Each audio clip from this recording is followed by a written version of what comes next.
হ্যাঁ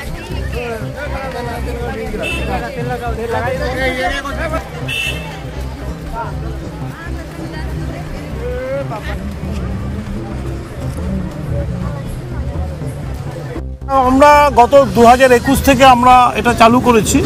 ভারতবর্ষে আমরাই একমাত্র বাগান যারা মুনলাইট সিটিসি চা তৈরি করে, এবং 2021 থেকে আমরা শুরু করার পরে উত্তর প্রত্যেক দিন এর চাহিদা বাড়ার জন্য আমরা বছরে একবার আগে করতাম, এখন বছরে 3 বার করে আমরা এটা করি। Full moon plucking, Dol Purnima, Buddha Purnima এবং কোজাগরী লক্ষ্মী পূর্ণিমা, এই 3 দিন হয়। এই 3 দিনের এই চায়ের বিশেষত্ব হচ্ছে এর অ্যারোমা স্বাদে গন্ধে ভরপুর আছে।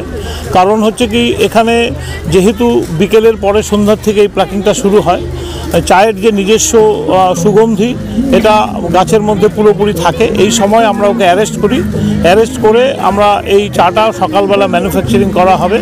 এবং এই চা আমরা যে কোনো চায়ের সাথে আমরা তুলনা করে দেখেছি, যে কোনো চায়ের সাথে এর স্বাদ গন্ধ অতুলনীয়, যার জন্য ভারতবর্ষের বিভিন্ন জায়গা থেকে এই চায়ের চাহিদা উত্তরোত্তর বৃদ্ধি পাচ্ছে।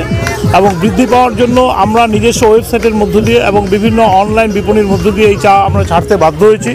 এবং এই চা খুব তাড়াতাড়ি নিমিষেই শেষ হয়ে যায়, কিন্তু আমরা এটা প্রোডাকশান বাড়ানোর চেষ্টা করছি। যেহেতু রাতের বেলা প্লাকিং অনেক সাবধানতা অবলম্বন করতে হয়, সেজন্য খুব বেশি প্লাকার ডেপ্লয়েড করা যায় না, লিমিটেড প্লাকার দিয়েই প্লাক করতে হয়, কারণ তাদের নিরাপত্তা আমাদের কাছে প্রাইম প্রায়োরিটি। সেই জন্য আমরা দেখছি আরও কোনোভাবে এটাকে কীভাবে প্রোডাকশান বৃদ্ধি করা যায়, কিন্তু এটা খুব ভালো সাড়া পাচ্ছি সারা ভারতবর্ষে। পাশাপাশি আলিপুরদুয়ার জেলার পর্যটনের ক্ষেত্রে এটা একটা বিরাট বড় পদক্ষেপ। আমরা দেখেছি আলিপুরদুয়ার জেলা প্রশাসনের বিভিন্ন ওয়েবসাইটে এই মাঝের ডাবরি মুনলাইটকে তারা লিপিবদ্ধ করেছে। এটা দোল পূর্ণিমা, বুদ্ধ পূর্ণিমা এবং কোজাগরী লক্ষ্মী পূর্ণিমা, এই 3 দিন হয়। নাম করতে চিন্ময় ধর, ম্যানেজার মাঝের ডাবরি।